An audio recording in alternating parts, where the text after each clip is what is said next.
We gonna have to. We going back to our regular intros. I know, right? Facts. Hey, but if for nothing else, man, just for that bad juju. Yeah, you gotta earn that one, bro. I mean, Raiders got to earn that new intro because that shit is.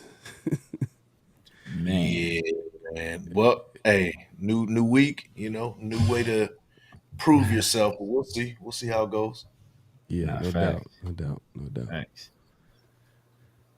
All right. Make sure to clock in, like the thumbs, like, comment, subscribe, and hit that notification bell. Here we go. Yes. Great Pharaoh. The gift of Troy is a fabulous fabric from the land of the 5 rivers.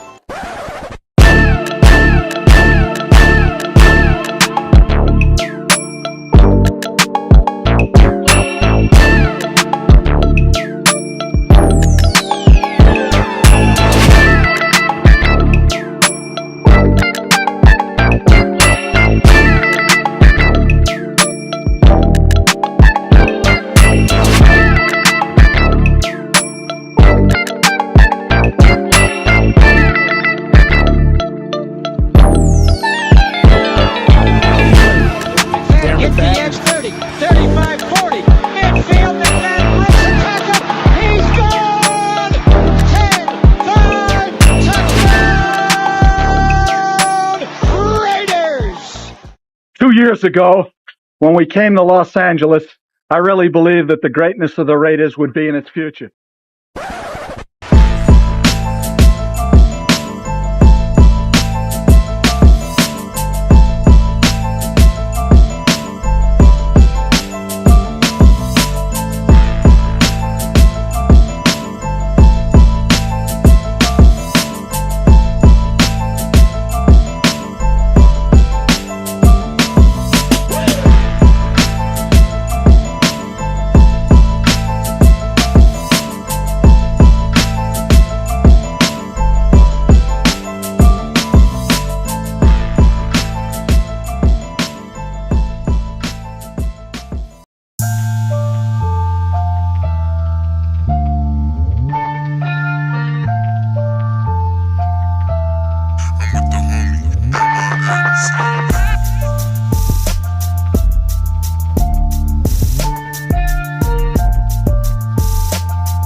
One of them hits now. Heard back from Earth, we just shot a few of my shits down. It's safe to say I'm totally pissed. Wow, my cloaking devices just malfunction. Guess it's time for a sit down. This is the problem I got with humans, mostly the common man. Constantly fucking with energy they don't understand. Always thinking they got the upper hand. The G-forces from my maneuvers can snap your spine like a rubber band. I shouldn't waste my time, they ain't half as nice. Put a Red Bull in your coffin so your ghost can have wings in the afterlife. Let's rock and roll like a belly dancer's rhinestone. It was my idea to shake the penal gland like a pine cone. My thoughts create hurricanes, tornadoes, and cyclones. A punch for me is like an avalanche of granite and limestone. You live here, now this is my home. I neuralize both your retinas, you wake up staring at the screen of your iPhone. Confused by the light plus the high tone. And now we connected from the microchip I placed next to your thigh bone. It's hard to understand cause you're mind blown, but I gotta cut communication. Your government just scrambled they spy drones. That voice speaking Sumerian, the oldest language in human history. I can't explain it.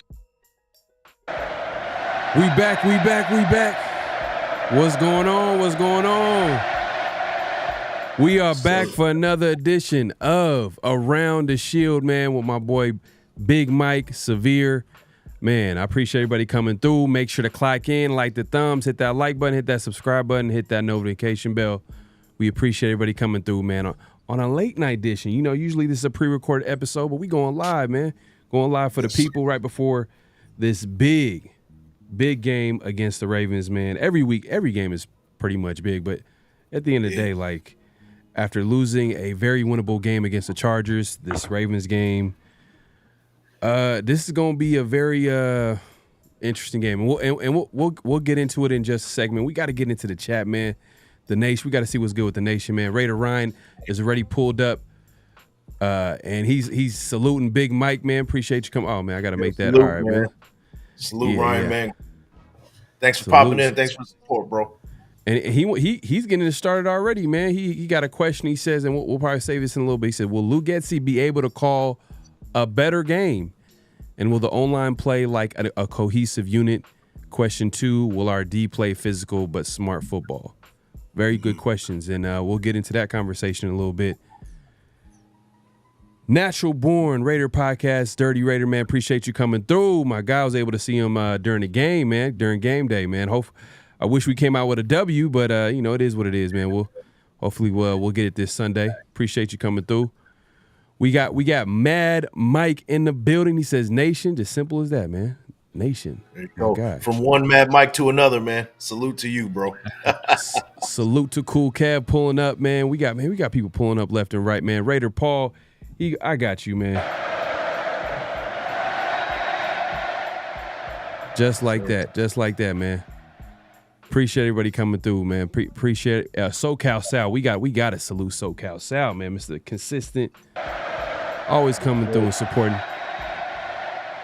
My guy SoCal, man. Appreciate you coming through.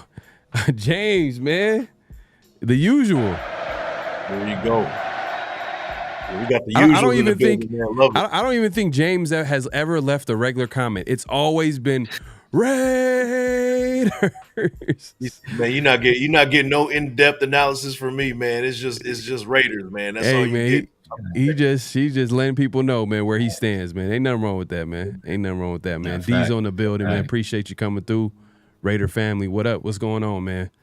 What is going on, man? We got people coming in left and right, man. We appreciate everybody coming through. Make sure on the way in, man, we're going live on all our channels. Make sure to clock in and like the thumbs, man. Hit that like button, hit that subscribe button, hit that notification bell, and all that good stuff, man. We appreciate the support. Let's not waste any time, man. It is late, but we're you know, we want to get into this game, man. We definitely got some thoughts on what this game can look like, what the Ravens can do. Raiders, obviously. Let's start it, man. Mike, man. So what are your early thoughts on this matchup with the Ravens? It's gonna kind of be pretty similar to what we saw with the Chargers. Now, with the Chargers, we saw a lot of 12 personnel, establish the run, physical. But the Ravens have been doing it longer, right? This is John Harbaugh. He's been around for a very long time. He's been doing this thing for a while. You're going to get a lot of the similar things we saw with the Chargers. Big, bruising, 300-pound fullback, 12 personnel. But their tight ends are better. So we got to deal with that. Mark Andrews and Isaiah Likely are no joke. So we got to deal with them. Isaiah Likely, he had one of his like breakthrough games. He might actually be having a breakthrough season. Stay tuned on that one. But you know, these two tight ends are no joke. So we got to deal with that.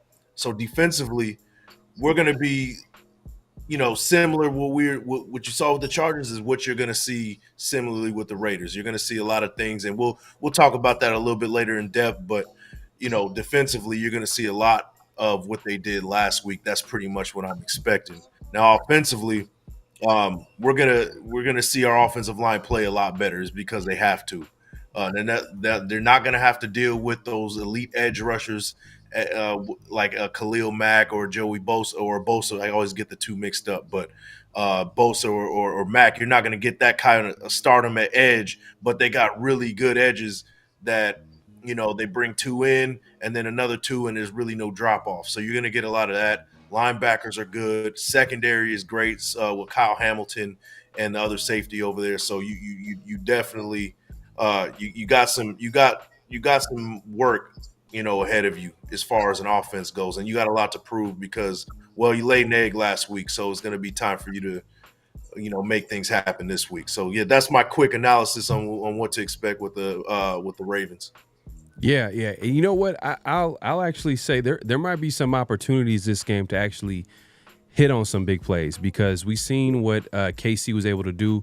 Rice was able to get 100 yards, Worthy a couple of touchdowns. Nate Wiggins is out this game. So there's an opportunity to probably attack this secondary. And we got a talented, obviously, receiving core. Minshew needs to get it going.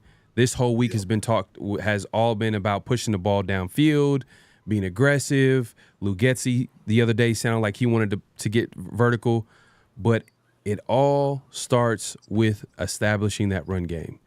And I think that's where it's going to have to start, because when the Raiders were playing the Chargers, I just didn't feel like the Chargers really respected the run game, the Raiders run game. I think they were able to, kind of get away with playing too high that game against the Raiders, because until they can prove otherwise, until they can put on tape and run for 200 plus yards, 100, when defenses don't have that many and they're running light boxes, I think it's just going to be a case of, it's going to be tough to move the ball through the air.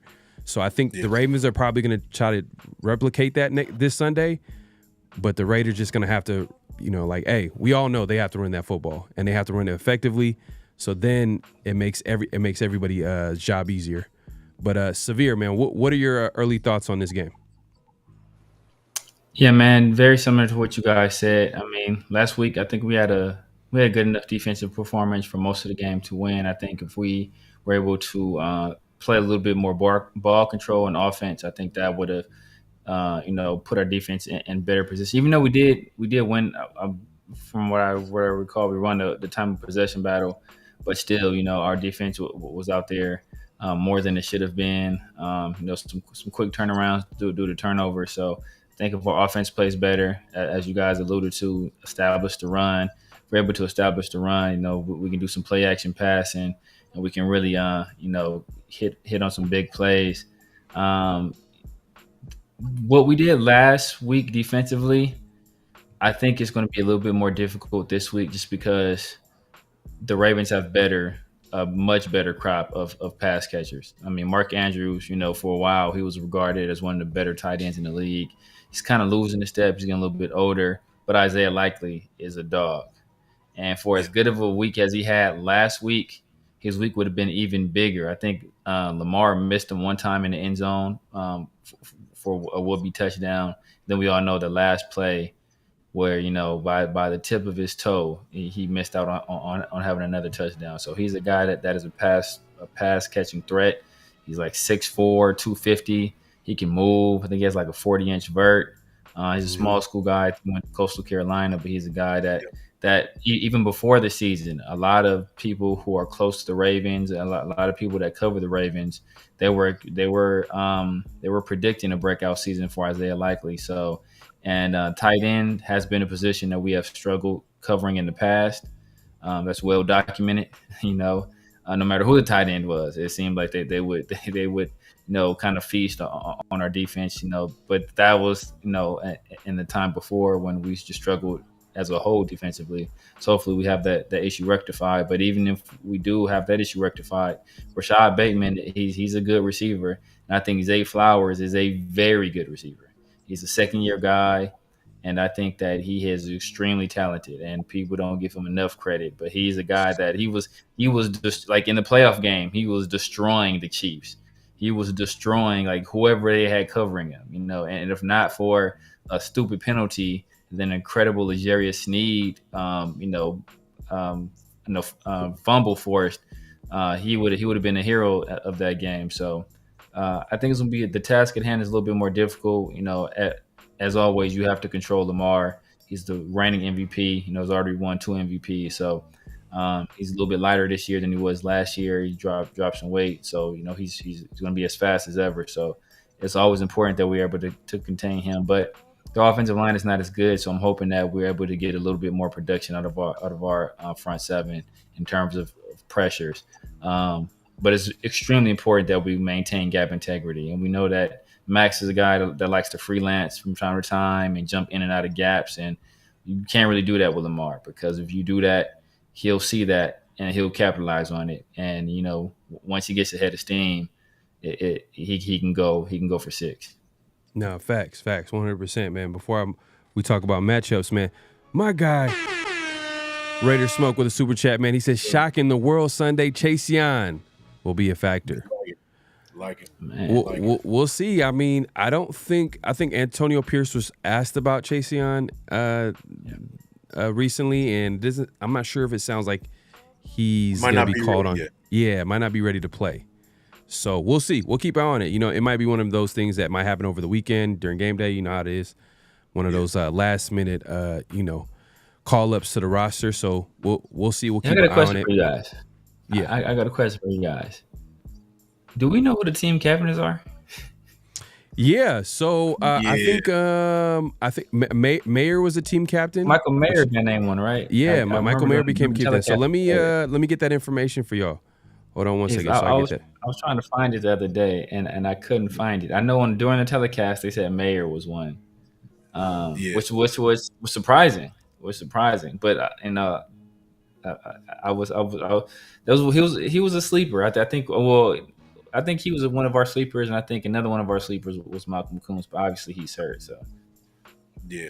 Another one of our sleepers that I did say was Jack Jones. Now he didn't get named, but this game is going to be big for him as far as can we trust him to be a set cornerback one, because him versus Zay Flowers is going to be a tough matchup. It's going to be one of his tougher matchups since he's been with the Raiders. And, one thing that's concerning me with Jack Jones is, he can't – his attitude and his fieriness, he can't let that get the best of him. We're lucky that we still have him after that brawl at the end of that game. So we need him to kind of like stay composed, don't get into anything extracurriculars and things like that.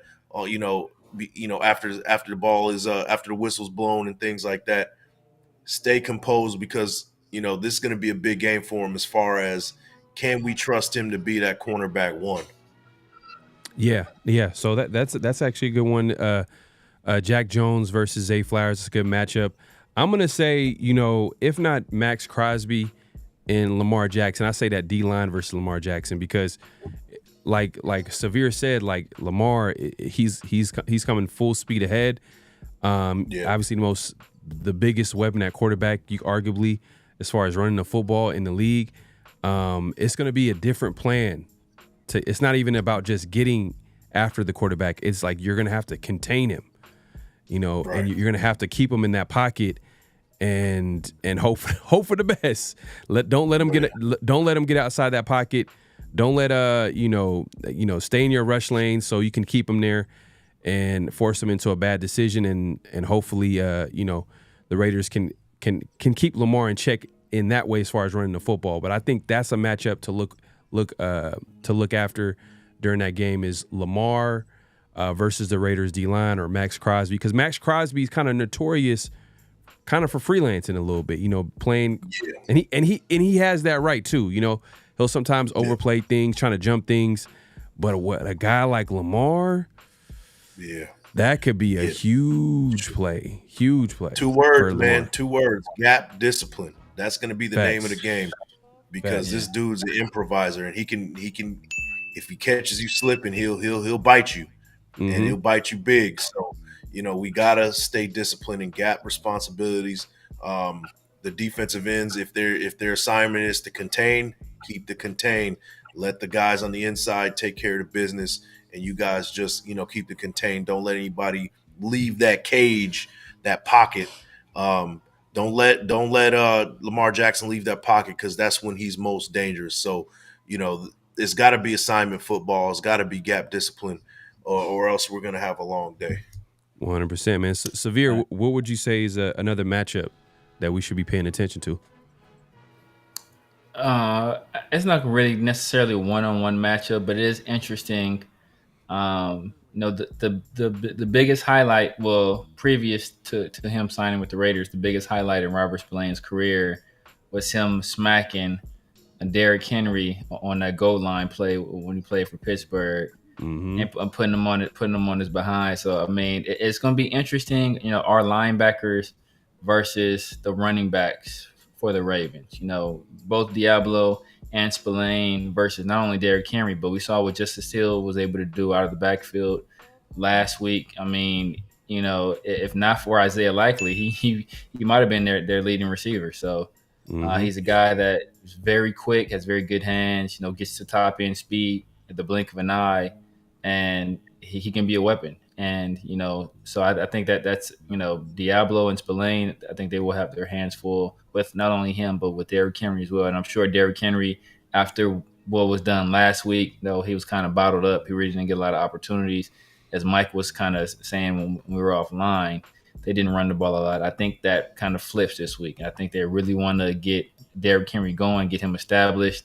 And, it could be one of those things where late in the game, it's those linebackers versus Derrick Henry. And we see late in the game, J.K. Dobbins was able to kind of break us. So imagine trying to tackle basically, like a defensive end and Derrick Henry all game, having that guy kind of pound you and kind of like beat you into submission.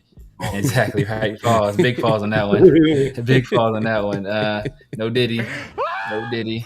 But yeah, man, like that physicality the entire game that wears teams down. And in the fourth quarter, he kind of he's coming at with a head of steam, and he's a tough customer to handle when he's in that mode. So I think that's a big matchup, man. Our linebackers versus their running backs.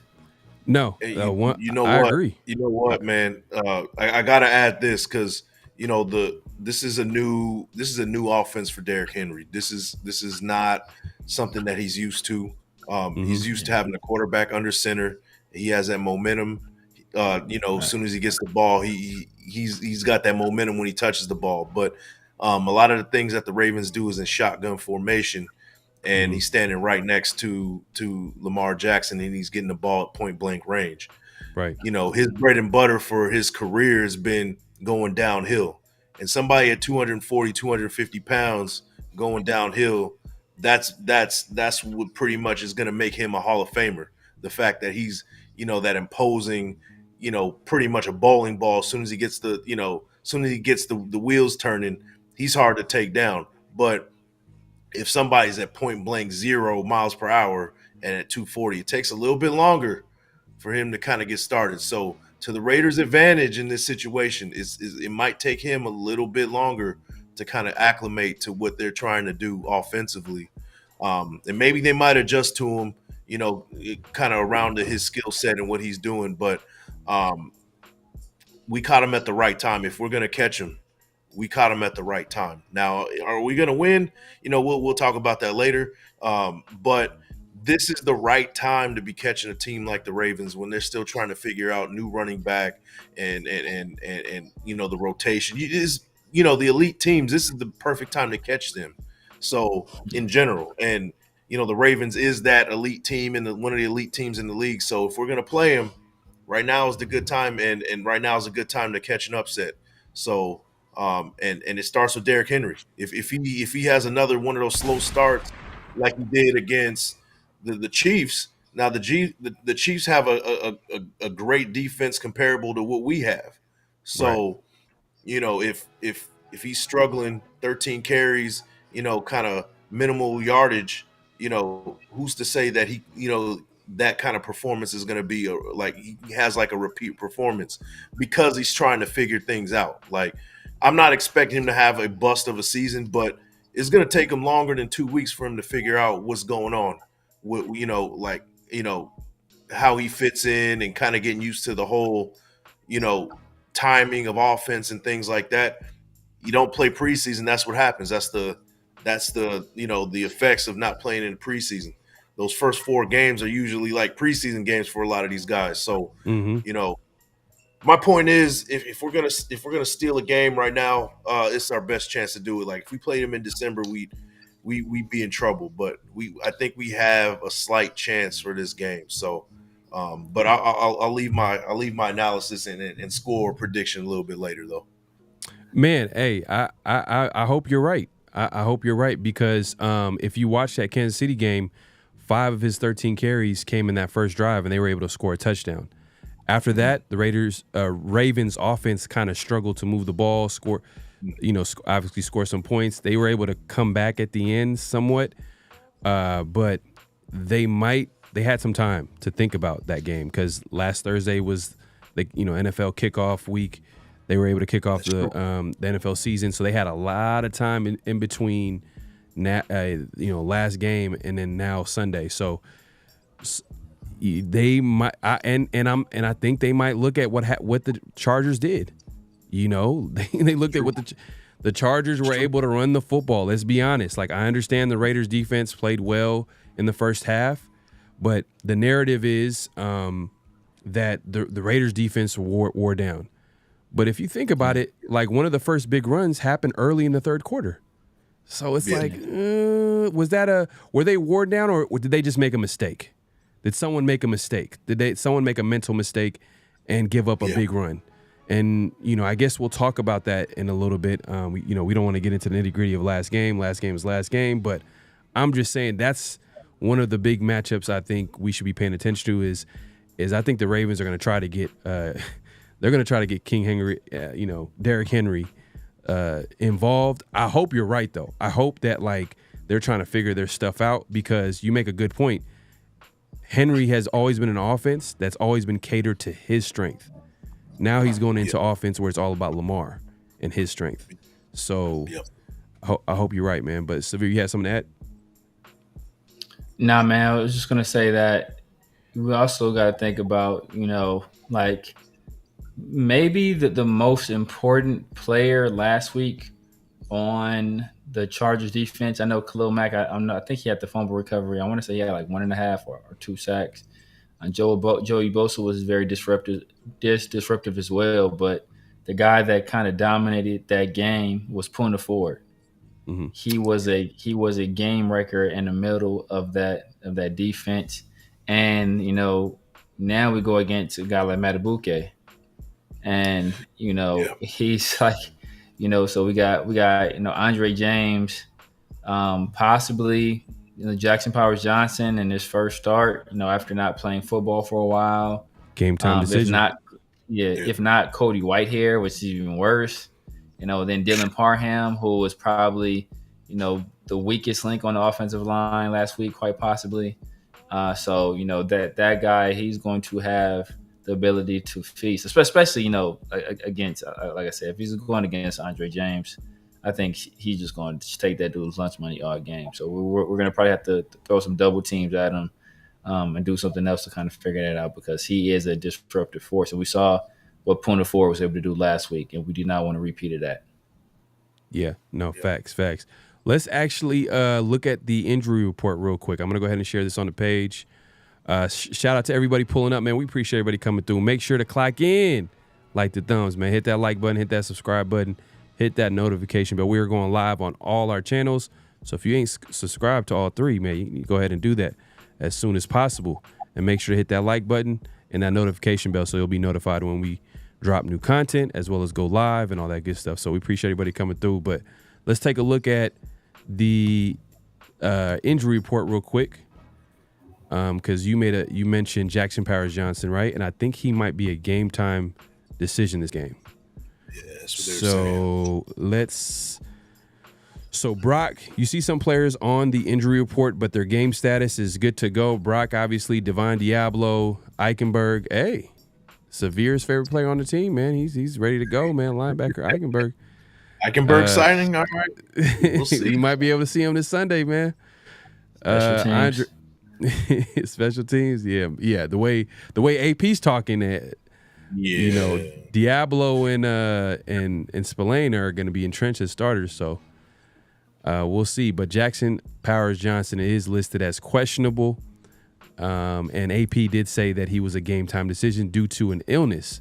Like, what's going on with Jackson Powers Johnson? He has some weird things for being out. I think he was out for a while because of a concussion, which is crazy. Yeah. You know, he's out for that long because of a concussion, so it must be serious enough for him to miss a lot of the offseason. And then illness, whatever that means. I mean, maybe he's sick, the flu. I don't know what's going on, man, but he's a game time decision according to AP. That's what he said in his presser. DeCameron Richardson is out. Tyree, obviously we know he's out due to a knee injury. Any surprises from anything we're looking at right now? I'm just surprised how long Jackson Powers Johnson has been, sick. Like, he got the black lung? Like, what's going on with him? Like, is did he get MRSA or something? Like, what was like? We need answers, man. We need answers. But hopefully he plays Sunday, man. Hopefully he plays Sunday. A great game. A great game for him to come back. A great game because Nnamdi Madubuike, he had a half sack against the Chiefs. Yep. He was disruptive all game long, as well as he did get that big payday over during the offseason. So this is a guy that's one of their blue chip players on that defense, man. I just don't like the matchup with Cody Whitehair, Andre James with this guy. Like, I just don't like it, man. Maybe we should get a guy like Jackson Powers Johnson, maybe to be the game wrecker that we're hoping that he can be on that offensive line. Get that run game going, open up some holes. Try to get Zamir into the second level. Then we'll be able to see that speed. Because all offseason we've been hearing Zamir is fast. Zamir is fast. He gained some weight and he's still fast. Well, Zamir needs to get to that second level. We know that he's not a guy that's gonna be shifty and make people miss. So, and another guy we got to discuss is Dylan Parham. Now, a lot of people are like split on him. Yeah. Like, a lot of people say that he's not it, and then some people are like, yeah, he's all right. Me personally, I didn't see a problem with what he was bringing to the table last game. Mm-hmm. But other people like, yeah, he's not the one. He's a little undersized. And that's pretty much mostly everybody's problem with him is that he's undersized. You kind of want, somebody over 300 pounds at guard to move people around. But under this type of offensive scheme, with the wide zone, you don't necessarily need big houses, to move people around. It's, moving laterally, and the running backs have to be the ones to find the lanes in that situation. And you just need people to get in the way and kind of move people over just a little bit. You don't need, like in a power blocking scheme, you need a bunch of houses to, impose your will. That's not necessarily this scheme as far as blocking goes. So I think Parham fits perfectly with what we do, but I'm gonna watch closely in this game what people are talking about because Parham is kind of been given a pass. Like every game when we do have offensive line issues, nobody, to me, I don't think anybody mentions what's going on with Parham. And I will say this: the tackle, Colton Miller, worst I've seen since his rookie year. Man, 100%, 100%. Yeah. So he's got to rebound as well. So, that's those are my two that I'm looking at right now. Yeah. And I remember I was telling Severe, man, but Miller struggles with power rushers. He's always struggled against power rushers, but it felt like on Sunday that pocket was collapsing. Yeah. And he was getting pushed back into and it affected Minshew as well. Like, it forced him to leave the pocket, get sacked, make quicker decisions than he wanted to. So hopefully he cleans that up this Sunday. But shout out to my guy Raider Smoke, man, with another super chat. Sure. He says Lamar Jackson, he says, has always been turnover prone. Big key will be stopping the run, make him air it out. Sounds like our O-line is pissed, so hopefully they show up. Man, I hope so too, man. Facts, 100%, man. And hey, man, another one, bro. Oh my God, we got another super chat, man. Man. Hey, man, salute to Raider Smoke, man, with another super chat. He says, I want the O-line to be playing with an edge. They need to go hard like Shannon Sharp. All gas, no breaks, bro. Man, if y'all know, man. Pause.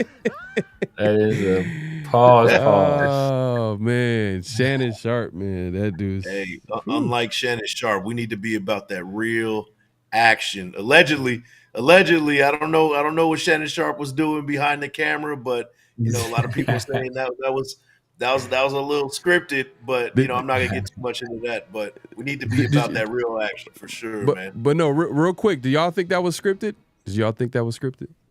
Yeah, absolutely. I think it's.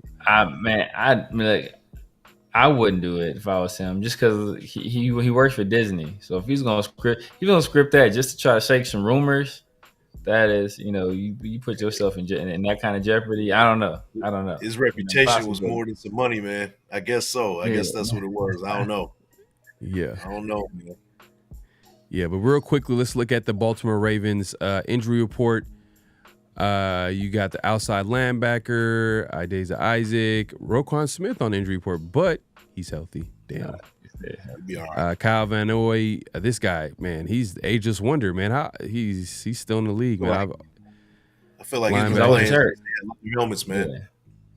What happened? Mm-hmm. Yeah, he's been playing since leather helmets, and this dude has been around forever, bro. Like, nah, facts. Yeah, former Patriot, former Charger.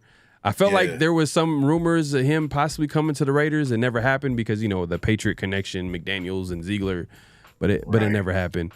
But we talked about Nate Wiggins being out. Yes. Their first round pick, he's out. So that hey man makes their secondary a little bit weaker. That means that a guy that was essentially a backup player is going to be playing. Is going to get some snaps. Raiders got to take advantage of that. And this is kind of random too because he was in an accident. So hopefully everything's all good with him. But yeah, he was in an accident like about a couple of days ago. So that's why he's missing this game. So hopefully he's good moving forward. But he's definitely going to be missing his game against the Raiders. So hopefully Raiders, man, there's a little bit of there might be some ways for them to take advantage of the Ravens, but it's going to be tough, man. 10 a.m. games have not been good to the Raiders, man. But we'll keep it positive though. We'll keep it positive because like I like what Mike said. It's early in the season. Week 1, it's anything could happen. Second game of the season, even hey, look, they always say that from that first game to that second game, there's usually a big jump. But teams, like you said, are trying to figure their team out, and they got some new pieces on that team. So I like that, bro.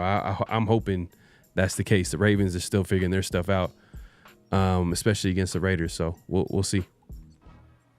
Yeah, we'll see, man. We'll see. I think the Raiders got a chance as far as the defense goes, like for sure, because the running game is what they want to do. They want to establish the running game, like I said, and with Henry, it's still a little bit. It's not solidified, hasn't gelled yet. So, we have a chance with that. Now, Justice Hill is going to be somebody that we got to keep an eye on. So, I'm more, to be honest with you, I'm more concerned about Justice Hill than Derrick Henry. Derrick Henry's going to get his, at some point, but I feel like he's still trying to figure things out. Justice Hill is the one I'm worried about. Just in the pass game, just catching the passes out the backfield. Yeah, backfield, just being that threat on offense overall, man. Who's going to have that main responsibility? Is it going to be Spillane, or is it going to be a guy like Diablo that's going to be matched up with that running back, especially a Justin Hill in the pass game? It's probably going to be Diablo, and he needs to rebound from his last game. Like PFF wise, man, there's temperatures in Alaska higher than his PFF grade, man. Like, it's pretty bad. Like, and then we'll talk about more about Diablo later on, but he needs to definitely rebound from last week. That's he's on the hot seat, and I know that AP talked about him. He's the guy, and he's not going anywhere and things like that. But he might want to take a second look about that one. Hey, Raider Knight, man, I appreciate this comment right here. It says Minshew beat the Ravens last year on our worst team, and he's talking about the Colts. So take that for however you want to take that. But Raiders got to go out there on the road, and they got to make that happen. So I hopefully they do. But hey, let's move it along, man. Let's take it to one of our favorite segments. It's Around the Nation, man. Around the Nation, man. This is where we hear what the nation is talking about. We'll even take some comments from our videos, so make sure to leave a comment after our videos, and it possibly can be incorporated into the show. But this week, what everybody's been talking about is was it Las Vegas Journal reporters kind of talking some trash about the Raiders and Gardner Minshew? They got caught up, man. They got cut up. So it was a hot mic, and I'm gonna go ahead and play this video real quick. I mean, this it's not even a video; it's just a sound. Here, let's go ahead and play this real quick. Yeah. Unless Gardner really kicks ass, I think he's gonna get his ass kicked. I'm not a fan. Not a fan, but. I guess Indiana just want them to win, so I guess if you can help them win. I mean, shit, look at Derek Carr again the other day. Holy crap. I didn't like Carr at all. Holy crap. Probably for Carr, you could see it happening. All that shit was getting started fucking off, overthrowing. Oh, God, it's terrible. He was just a mess. So yeah, that's pretty much it. They didn't know they were getting recorded. It was a hot mic. What are y'all reaction to this, man? Like severe. Holy crap! Yeah, holy crap. Was that the first one you just that was the? Yo, man, it's the first thing to do says. First thing he says, if Gardner doesn't kick ass, he's gonna get his ass kicked. Like what the hell does that mean, bro? If he doesn't kick ass, he's gonna get his ass kicked. Like, I thought that's how it works. Like, either you win or you lose. Like, that's how it goes. So right. It's dudes giving their opinions, man. They're journalists. At the end of the day, it's these are gonna be the guys that have to ask these player questions, right?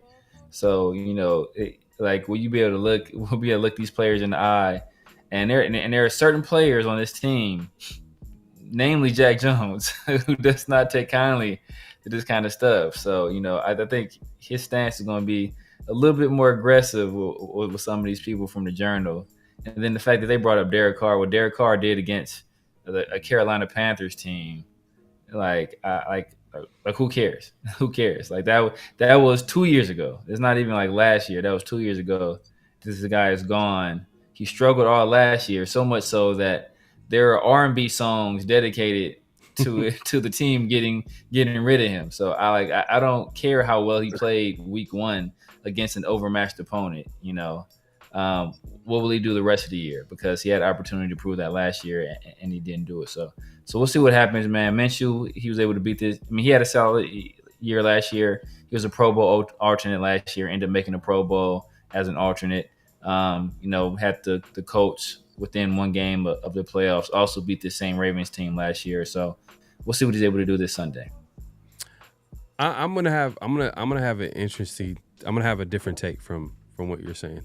I think he said what we're all thinking. That's just the state of the Raiders quarterback right now. Is like, we don't know who's going to play well, who's not going to be playing well. Like, we know that, if we're going to be honest, I feel like the Raiders franchise quarterback is probably going to be in the draft. And so it's kind of a week-to-week thing. I think they just spoke out loud. They were like, Gardner Minshew. But, hey, Gardner Minshew might play well this week. I hope he does. But last week, he didn't get it done. I didn't think it was a huge deal because, let's be honest, when we're actually talking about the team and we're just and we're watching the quarterback play. Even with AOC, like for example, when just thinking about that game against the Vikings, that was a frustrating game to watch, losing 3-0. You know what I mean? And part of the reason was, AOC struggled that game. So now you got Minshew. Even though I didn't think he was the reason why the Raiders lost, I just thought that he contributed to the Raiders loss with that turnover. So I'm not like out on Minshew. I think it's just a matter. Just give him some time, and then we'll call it how we see it. But go ahead. We'll get to that We'll get to that turnover later because the tape shows whose fault it actually was, and it's not necessarily Minshew's fault. So we'll take a look at that later from a guy that played wide receiver, by the way. So Okay. we'll talk about that play later on. All right. We'll see. But I'm gonna pass it on to Mike, man. What did you think of the hot mic scandal? So this might be a little bit unpopular, right? As a football purist like myself, and I'm sure you guys as well, there's nothing worse than a casual football fan. 1, 2. Guys who base their knowledge only on fantasy football.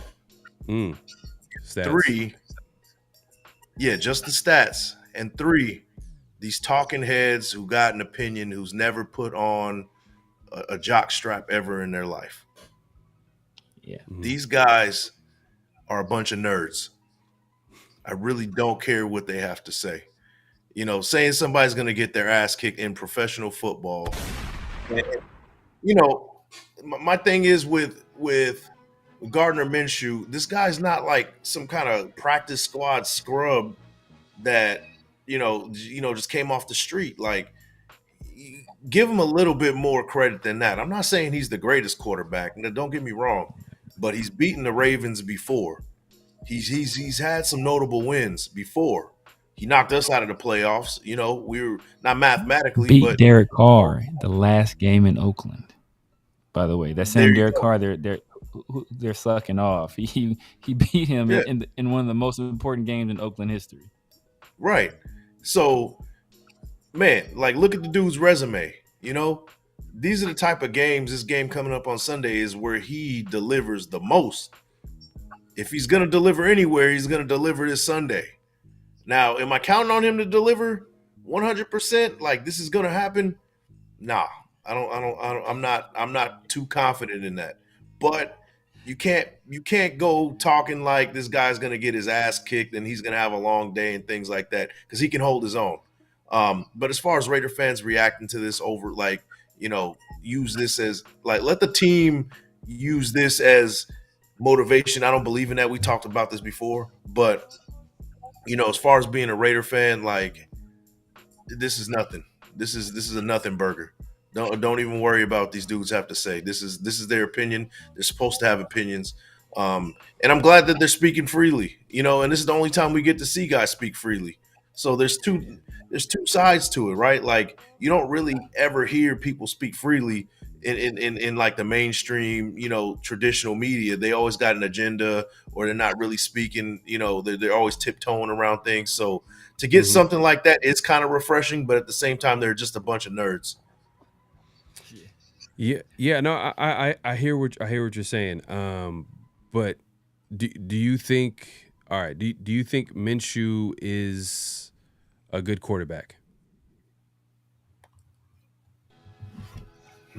Okay, so what's more likely? Let's be honest. What's more likely for you to say about Minshew? Okay. Oh, Minshew's a good quarterback, or Minshew's trash this season? If you had to guess.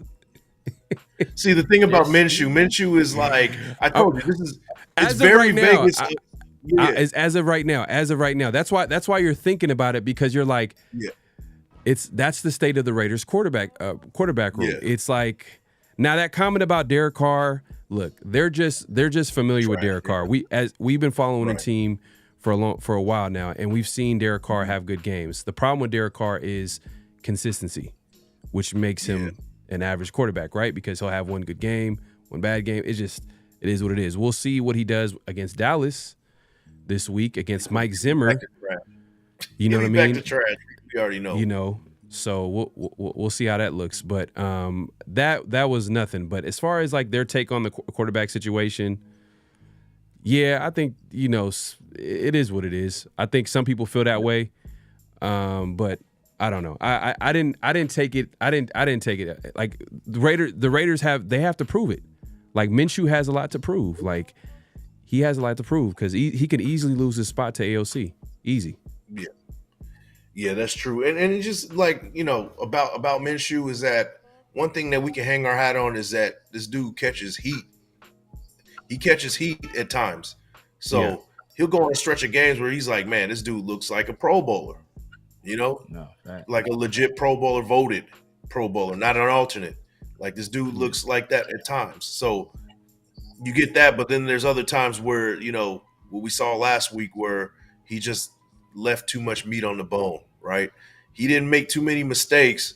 He just didn't do enough to win the game. That was the biggest problem. Exactly. Exactly. So, that's what you get with Minshew from time to time. But when he catches a heater, he's the guy. So we'll see. You just never know what you're going to get with him. That's the problem. Know what Minshew is? Minshew is the NFL equivalent of J.R. Smith. Like sometimes he'll do something. He'll be like what are you doing? But if that dude gets hot, that dude will give you buckets. He will give you buckets. And that's kind of like Minshew. Minshew, he's not he's like, is he an all-star player? Not really. Is he a bad player? No. Is he a great player? No. But he'll get on those stretches where he's playing like he's the best offensive player in the league. And that's something that Minshew can do. And if you want to just judge Minshew in a vacuum based on this previous game, he's a hell of a lot closer to a good player than he is to trash. Like it's not even close. Like he didn't play a bad game at all. Did he play a great game? No. Played about an average game. And that wasn't enough to win given the circumstances. But he was far from bad. It says beat writers hit him with the old G. Willikers Batman. But if Minshew wins this game, I want him to do the. You guys ever seen Pete Weber? The Pete Weber celebration, the Pete Weber bowling celebration. Yeah. You talking about where he goes? Everything you are, everything you like that. Or Kirk Cousins. Oh yeah. How you like that? Yeah. I actually need to get that on the soundbite. You like that? Man, the Pete Weber one that's legendary though. Man, that is legendary because he was like he was hella intense. Oh, bro. I don't know if somebody was talking trash to him before he bowled or what it was, bro. But yeah, that was the funniest thing I ever seen. But that was hilarious. Yeah, man. Yeah. But yeah, hey, we'll see, man. We'll see because Minshew will have an opportunity to speak to respond to this on the football field. You know what I mean? He don't got to respond to this verbally on the football field, and that's really what it matters. And hey, if you're a fan of the team, that's a good thing. That means he will be able to play well in order to respond the right way. So Minshew hopefully has a good game against the Ravens. And that's pretty much around the nation, man. That's everybody talking about like that whole soundbite thing. I didn't think it was a huge deal. They didn't say anything too crazy, like, oh man, like he's cheating on his wife, like, you know what I mean? Like they didn't. It wasn't like it was just like they didn't go D'Angelo Russell. Yeah, like D'Angelo Russell, like you don't think Minshew's good? I mean, hot take. Okay, that's like literally a lot of people feel that way, low key. You know what I mean? There's some people who feel like Shannon Sharp too. We could have did the Shannon Sharp. We could have, but like I don't know if you want to hear. Yeah. I don't know if you want to hear that sound bite. You want to see hear a growling on Around the Shield. I don't know if you want to hear that. Nah. But that definitely could. That was I guess a candidate, but it is what it is, man. That was that. At first, when I heard that, when I seen that on social media when it first broke, because I seen it break, and then like people were like, "Oh my God, this is what's happening on IG Live or whatever." I was like, "The hell, this got to be fake." And then it just didn't go away, and I start seeing memes left and right, and then Shannon tried to deny it at first, and then next thing you know it, Nightcap hits, and he's like, giving the George Clinton apology. Yeah, right. Bill Clinton. I said George. Oh Clinton. yeah, Bill Clinton. Bill Clinton. I was like George Clinton. Yeah, all right. Oh man! All right. We got people pulling up left and right. We appreciate everybody coming through.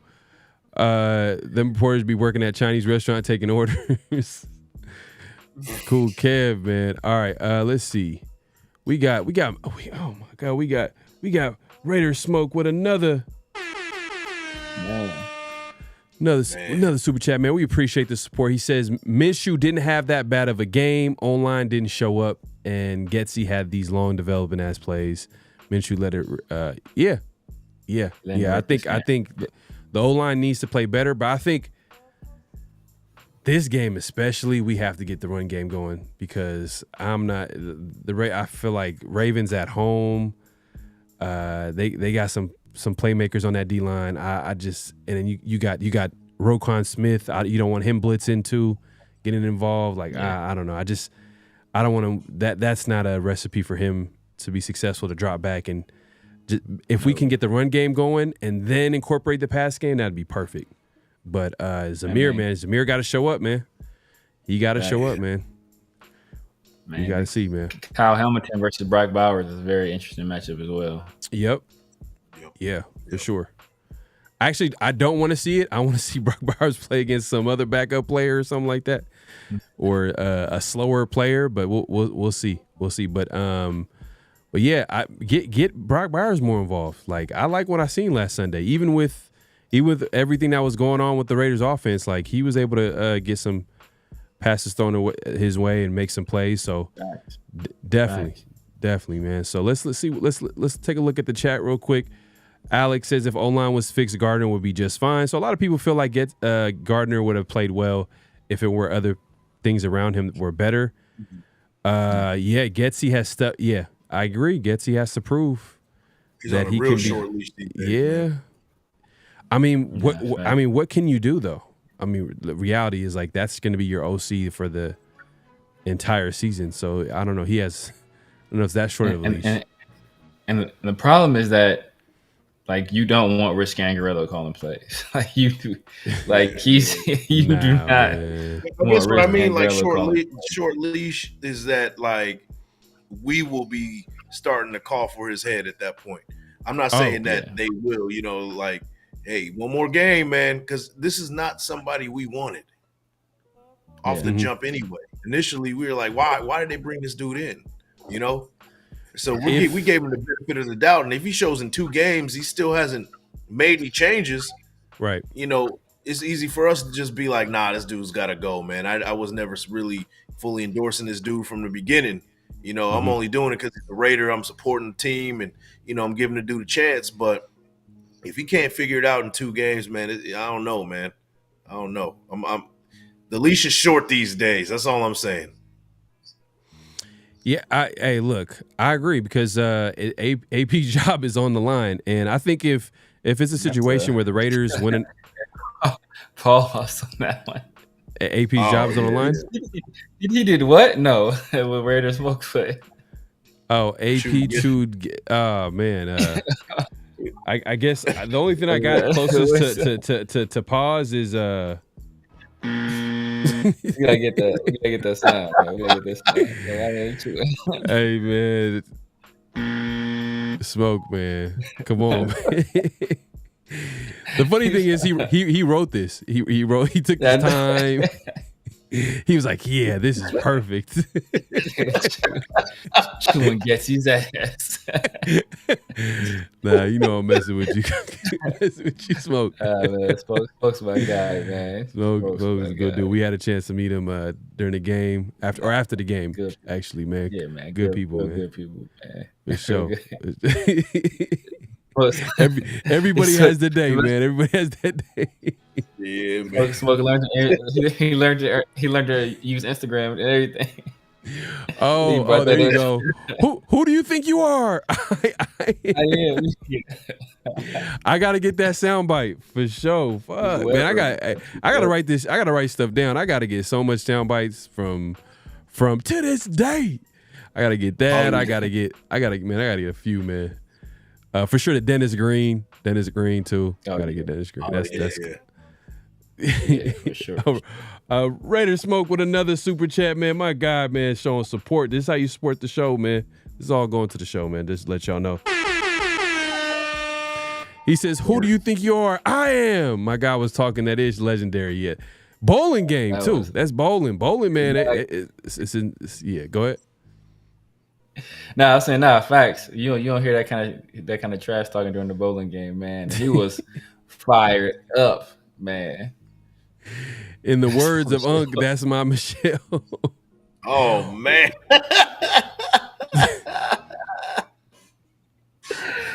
Man. Man.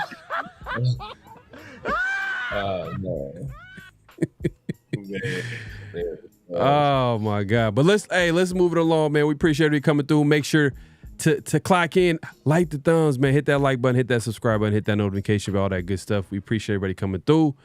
Let's get to extra point real quick. And this is what this is something that we incorporate in the show where just our final thoughts on something that's going around the NFL, the Raiders.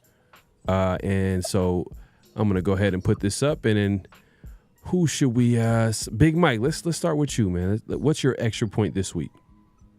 So extra point is going to be real quick. I kind of want to just give you a quick look at the Chargers game and kind of show particularly the defense what we're going to be looking at from last week. You're going to be seeing this similar look with versus the Ravens. So this is the opening play of the game. You see they have like a 5-man front. They got 2 linebackers. You're going to see this a lot. This is what the Raiders ran a lot. And the reason why I say that they're going to be running this a lot versus the Ravens is because they're running a 12 personnel. In this situation, it looked like they're running even a 13 right here.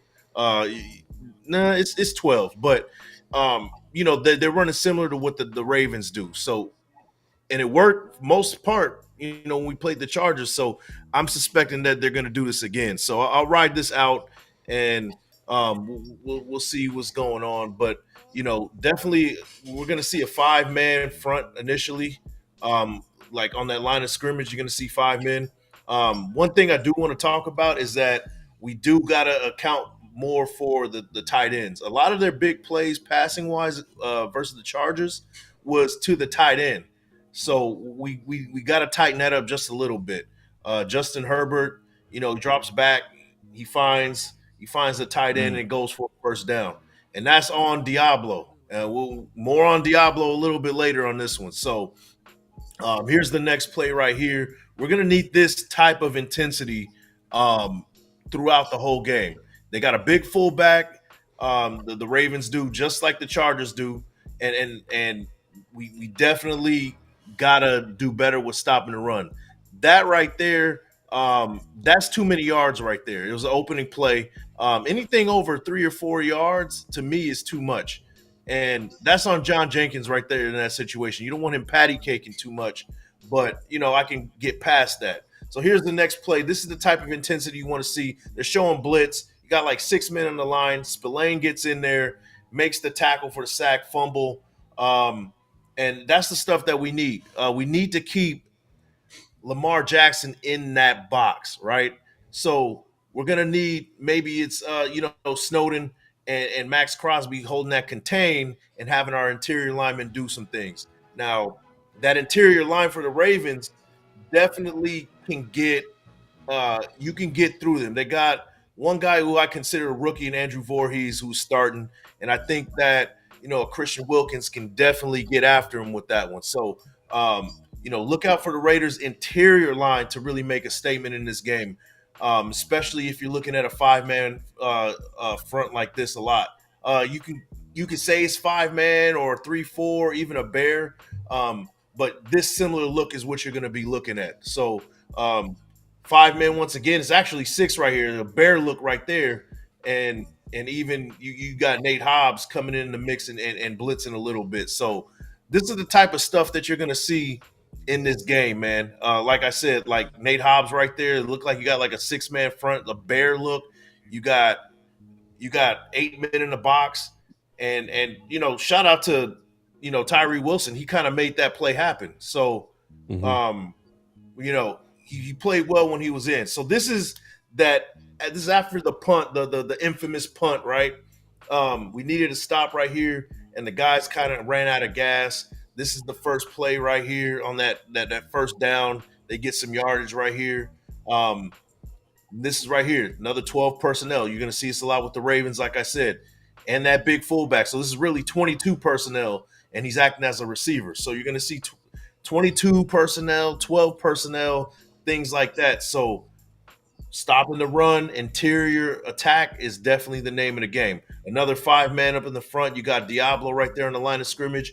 Looks like there's one linebacker, but there's really 2 with Diablo on the line of scrimmage, and he backs up into coverage, and that's in a man situation. So we got to tighten that up too. We can't let a guy like Zay Flowers, take advantage of that in a man situation. We definitely got to tighten that up as well. So, shout out to Alec M. Diablo did play bad. I'm letting this ride out. Got about another minute left to this one, but Zay Flowers, as far as being that weapon, he's a couple of steps above McConkey. So we got to tighten that one up. So here is when we want to focus on number 5, Diablo. This is unacceptable right here.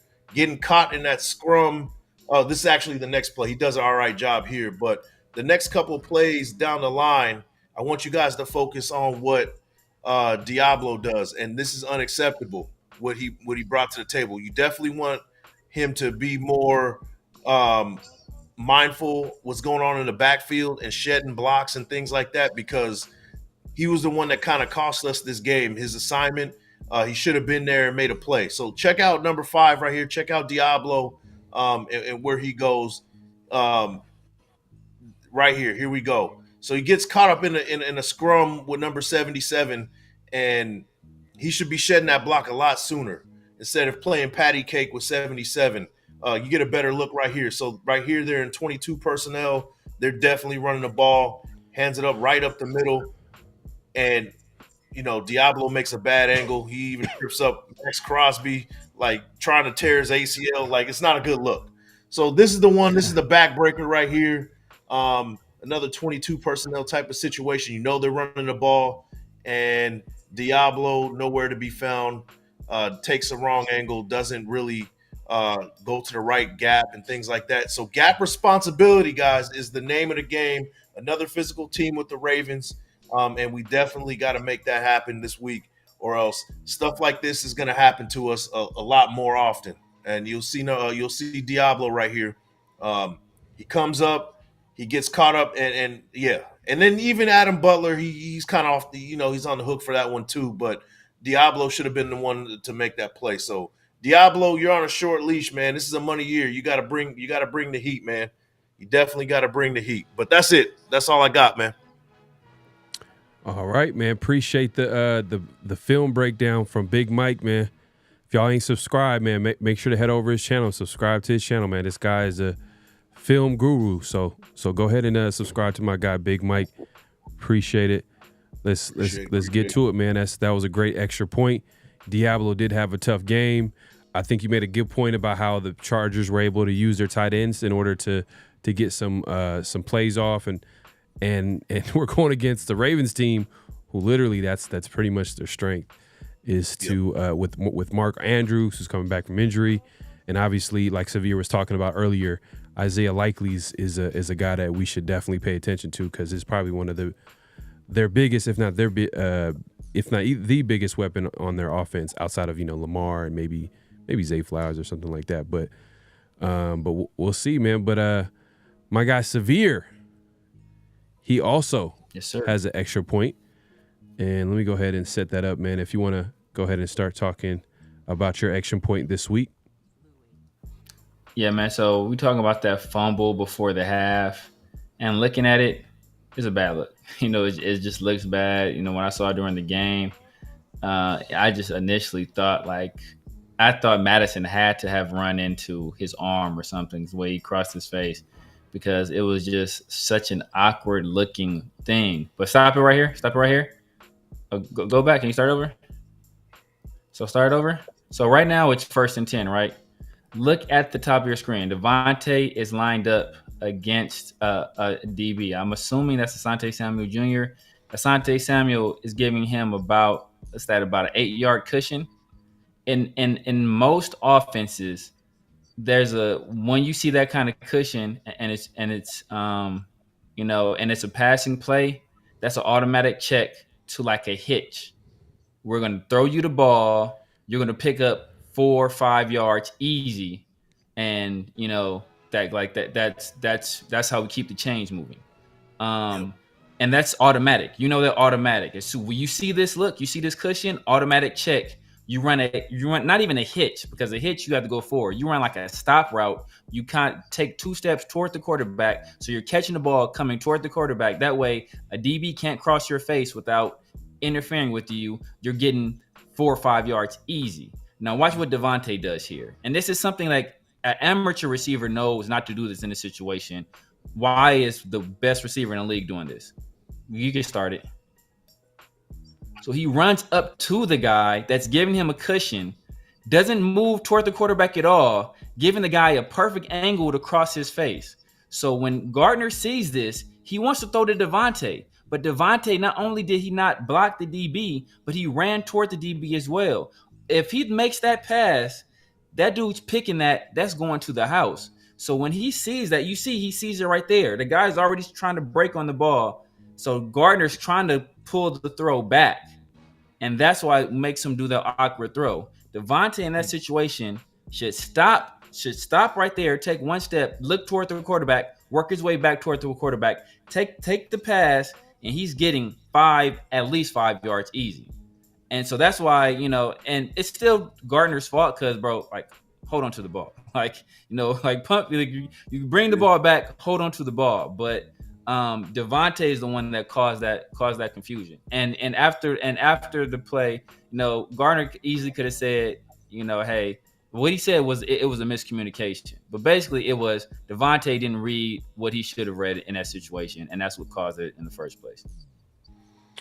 All right, man. Great breakdown of basically a big play. And was it? I believe in the first half, man. I felt like it was still a competitive game. First down. That was first down. The Raiders were moving the ball, and that was definitely one of the Raiders' big mistakes. Game swing right there, man. Yeah, for sure, man. Great breakdown by Severe Raider, man. Make sure to head over his channel. My guy, man, he knows how to break down film, man. So make sure to head over his channel and subscribe. Hit that notification bell. Like the videos on his channel, man. So make sure to head over and support my guy. Hey, great extra points this week, man. Y'all going in. But y'all making great points though. Great points for sure. So I guess I'm gonna enough about the Raiders. As much as we like to talk about the Raiders, I'm gonna talk about recently what happened yesterday's game. Bills and the Dolphins. And Tua, the quarterback for the Dolphins, man, he gets another concussion. Now, a lot of people have been talking about it. A lot of, you hear guys like Bart Scott talk about one of the main reasons he retired was not due to his toe, which he had surgery on, which is one of the big injuries that he had later in his career. People thought that was the reason why he retired. He came out and said, "Nah, it was because I was seeing lights." And he didn't know what to do, which is crazy. And that's the reality. CTE. We all know the late great Junior Seau and that situation, and we see how that has an effect on a lot of former football players. Now you got a guy like Tua, man. This is probably his third concussion since 2020, and it's not just any concussion. It's like these are concussions where you literally see him on the ground and he's like just not there at all. Like you could just tell like he's just been knocked out the game. In my opinion, I think he should call it quits. I think he should be done with football because at the end of the day, like someone said, you're gonna live a longer life than your football career. So you got to think about that. And that someone was Antonio Pierce. Head coach Antonio Pierce was asked about the Tua situation, and he pretty much was like, yeah, this dude, he should retire. But the other side to it is that it's too much money on the table. He can't walk away from that. He just signed $100 million something contract, so he's definitely going to take that in consideration. But I'm going to throw this out to y'all, man. Do y'all think? Because in my opinion, I think he should walk away. He should walk away. Because the next one, I'm not sure if I don't want to like predict anything and say anything, but like because we haven't seen that in football, but like he's literally like I think a good example is y'all remember that running back Javid Best out of Cal? Yeah. I remember I seen one of the craziest injuries or concussions was when he literally, y'all can look that list up. I'm not gonna play the video. But it was a college game, and he literally got flipped upside down and landed on his head and bounced. His head bounced off the football field, and I thought his career was over. But he ended up still continuing to play, and he got to the NFL. Super fast player, explosive player, but he wasn't that big though, and he ended up having another serious injury, and the rest is history. And I think. With Tua, because they think, oh, he's a quarterback, they're protected and this and that third. But at the end of the day, like he's had how many concussions and how many years, So I in my opinion, I think he should leave. But how do y'all feel about this concussion thing with Tua? Do you think that he should continue playing, or is it a situation where, he needs to give it up, man? He's call it quits, get ahead while he can. No pun intended. Go ahead, bro. I'm sure. No, I'm saying get ahead like him, but no pun intended on that one. I mean, I think he should at the beginning of this year, as soon as they said they were allowed to do it, I think he should already been wearing a Guardian cap. The only thing I would advise him to retire. The only reason I would say maybe don't retire yet is because I'm not sure how it's counted in the NFL, but I believe you need 4 years on the active roster to get the NFL pension. I think this is his 4th year. This is his 4th year now. So I don't know if he has to play out because I got drafted in 2020, right? So this will be his 4th year, right? 2020, 21, 20. I mean, maybe it's his 5th year. So maybe he has it. If he has the 4 years already where he can get the NFL pension, if I was him, I'd hang it up, and they take care of all your medical and all that stuff, for the rest of your life. But if not, if he has to has to go on at least go on IR for this year, and if he has to go on IR for this year and kind of sit it out, but as you guys alluded to it, as Antonio Pierce mentioned, like you have a life beyond football, and you want to be able to enjoy that life. And we've seen people, like lose their life early. Sometimes, taking their own lives because of the damage that has been done to their brain from playing this sport. This is a collision sport. It's car accidents happening every single play out there. And, he has a family that loves him. And I'm sure one day he wants to start a family and watch his kids grow and, to spend time with his wife. And we don't know what kind of effects these concussions could have on him later on in life, whether that be like, Alzheimer's or early onset dementia or anything like that. So yeah, if it's in his best interest, man, he's made more money than a lot of people will make their entire lives already. Right. So money shouldn't be an issue for him. He doesn't strike me as a guy that's careless with his money either. So I think he should just walk away at this point. Yeah, I agree. Mike, how you feel about it? You know, I agree with you guys too. But one thing that we do got to also mention about Tua is that the dude has a long list of injuries as well outside of the concussions. After college, his college career ended off of that really bad hip injury, which was really bad. Yeah. He had some finger injuries, he's had some leg injuries, back injuries over his football career, as long as we've seen him play since his Alabama days. And I think this is kind of a sign for him, like, hey man, you're only getting older. Your health is wealth. Go ahead and hang it up, man, because it's going to be time. It's going to be a time where, if you keep on this path, you're not going to be able to stand on your own. You're not going to be able to, do the things that a lot of us take for granted, So my advice to him, not that it matters, is that, mind to your family, take care of your family first. And I'm sure you're smart with the money that you're getting.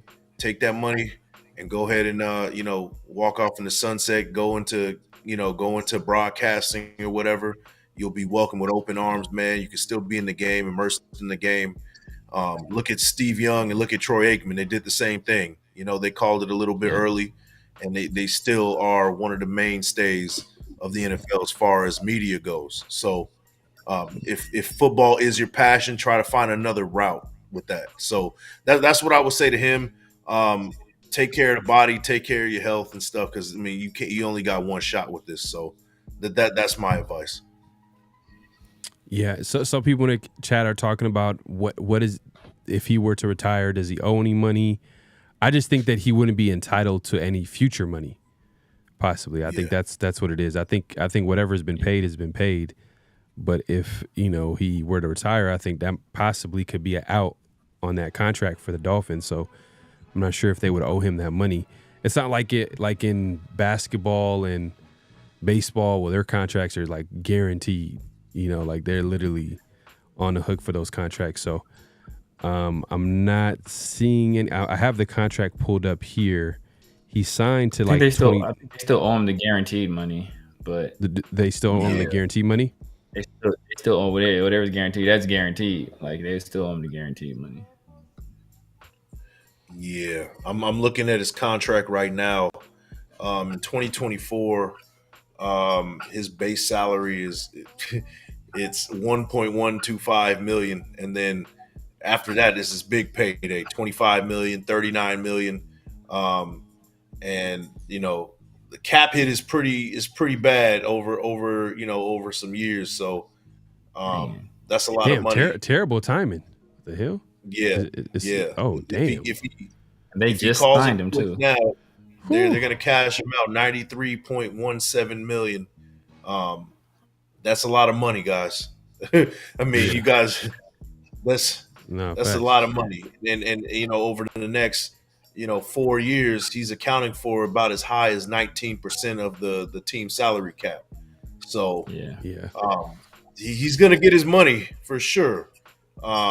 This is considering that he did have a lot of concussions. Now he was healthy all last season, but probably considering what was going on before last season, this is almost like franchise malpractice to give this guy this much amount of money, because now if he does decide to call it quits, he's owed up to about $93 million. So that's crazy. That's crazy. But good for him, though. Good for him. Not good for the Dolphins. Good for him. Yeah. And that tells you how, like, teams are so, like, quarterback thirsty. Like, they're so desperate to get a franchise quarterback. They're willing to assign a guy that they know has all types of injury prones, like Big Mike just said.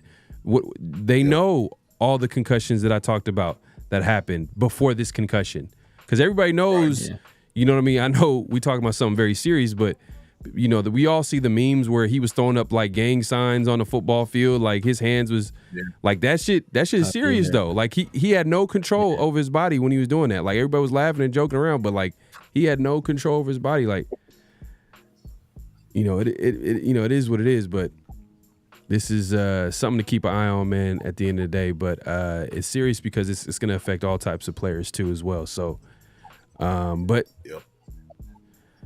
yeah, man, it's been a great show. Trade ain't no kind of tour right now. Would you trade? Hell no. He's about to retire next week, man. I'm not gonna lie. To keep it real, I know he's dealing with this crazy situation with concussions, but I don't even think Tua is that good. I think he's just in a situation with a great play caller, a good offense, great play caller. I think if you, let's say, switched out Tua and Herbert, I think Herbert can ball out with Mike McDaniel. You know what I mean? I'm just saying, bro. It's just. I agree. Kyle, it's like the Kyle Shanahan effect. Like, just insert QB, insert whoever running back. They just know what to do with players, man. They know how to put them in a position to succeed. And Tua, I just don't look at him as like, even though he's put up numbers, I just don't look at him like Josh Allen or Patrick Mahomes or Joe Burrow or you name it. Even Lamar Jackson for sure. Like, you know, Lamar, like he's the Superman of that team. Like he's willing that team to victories. He's leading. You know, it's a whole different ball game. Like if we're going into the Raiders are going into Baltimore, and we're like, please contain this guy. Don't let him get out. But if it's Tua, I don't think we fear. I don't think there's the same fear that we have in Tua like we do Lamar, as far as impacting the game and attacking the defense. No. Even you get where I'm going with this. It's just I don't look at Tua as that guy, in my opinion. But you know, we'll get to see. We'll see what Skylar Thompson does. We'll see if that changes. Skylar Thompson is the truth, bro. I was just about to say that. Like, just wait. It might be Skylar Thompson time, bro. I'm telling you, he was good at Kansas State. Tannehill returned to Miami. That's a possibility too. I don't know, man. I think Tannehill he looked done the last time I seen him with the Dolphins. But yeah, you never know. You never know, man. Hey, man, it's been a great show. We appreciate everybody coming through. Man, hopefully the Raiders get a W this Sunday. Real quick before we get out of here, score prediction. Severe, what you got? You know what? I'm a zag instead of zig. I'm going to do everything opposite of what I did last week. So I'm going to say the Ravens 28, the Raiders 24. Okay. Hey, I like the boldness. Gonna just go ahead and on a Raiders show and pick the other team. Come on, man. Come on, man. Last week I picked the Raiders. They lost, bro. I'm trying to try something new. I see what you're doing. I see reverse psychology. So like, you know, hey, like look, I ain't rocking the red hat or nothing, just, bro. You know, I see what you're doing. Okay. I'm gonna go 2017 Raiders. 2017 Raiders. Go ahead, Mike. Oh man, that was my score for last week. So, hey, the question is, man, do you guys want to see? Are you here for us being cheerleaders, or do you want us with some good analysis? Right, like that's the question you have to ask yourself. Now, I will say this: the Raiders are going to play hard. They're going to play this game like they're going to be pissed off, right? They're going to play pissed off. But it's not going to be enough, unfortunately. I got the Raiders losing 24-20. Close game. Raiders might even have a lead in this game, but it's just not going to be enough. Okay. I mean, it's going to be a tough game, man. There's a lot of things going against the Raiders. I just hope at the very least that they go out there and compete with the team, because this is a very good game to actually measure yourself with as far as the competition, because this is a team that everybody's looking at is to make a deep playoff run in the Ravens. So if the Raiders can go out there and compete, make this a game, and not make a lot of mistakes, and just, maybe if they end up losing, it's not a game where we're like, man, like, come on, man, like they're turning the ball over, they're making too many mistakes. It is what it is. But I feel y'all, man. I'm just gonna go ahead and pick the Raiders, man. I think I can't go against them. I can't go against them, man. I think it's gonna be 20-17. I can't pick a high scoring game just yet. I can't pick a high scoring game. I got to see that offense ball out real quick. But look, I think the Raiders were challenged this week. They're gonna try to get the run game going. I think there's some opportunities to get after some of the players in the secondary, especially their corners. Raiders if they can establish a run game early and hit some big plays, hey, it's a game. It's a game, and we've seen it done before. We've seen the Raiders respond after losing like a bad game with AP. So I'm kind of betting on that. Like, all right, let's see how this team responds after a tough loss. We're calling LA a home game. We're calling LA a home game. But Severe, if you want to let the people know where they can find you, what to look forward to, all that good stuff. What's up, man? Y'all know what it is. The Severe Raider here on YouTube, on IG, on X, on Snapchat, on TikTok, all that good stuff. Catch me here. You know what it is. Friday nights with my brothers, on AroundTheShield. Catch me on Tuesday nights on the 50-50 show. Also got something, cooking up with my guy Chris over at Protect the Shield. I've been doing some stuff with Real Talk Raider Nation at 805 Raider as well. So we collab every now and then as well, man. So just trying to pump this content out, man, for the season, and see where it leads, man. Hopefully, this is a season full of victories, not only for the Raiders but for the Severe Raider as well. There you go. Big Mike, what's up? Big Mike Raider on IG, X. You do a search on YouTube. That's the first thing that pops up. Big Mike Raider, first thing that pops up. Now, you can find us on Around the Shield. Every Friday, whether it's live or live-ish, or you can catch me on Riding with Big Mike. We didn't do it this week, but we'll be continuing that for the rest of the season. And I got some film breakdowns. I'm trying to figure out some stuff where I can do some circles and figure out the software with that. But yeah, film breakdowns are coming, man. So stay tuned for that one.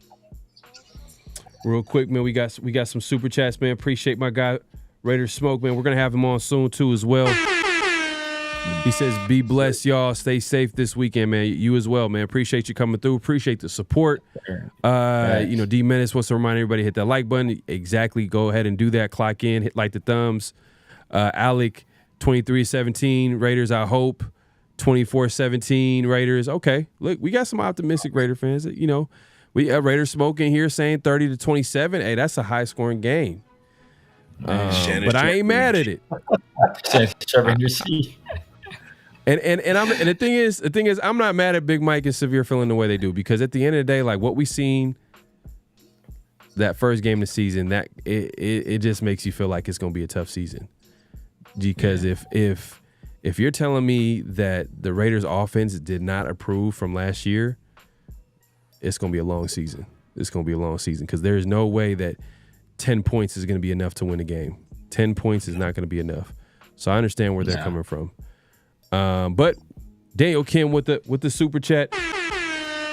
He says, my guys was on a call and just jumped on. We're gonna okay with passion. Oh, what do you say? We're gonna play. We're gonna play with passion, physicality, ill intent, and violence. Raiders.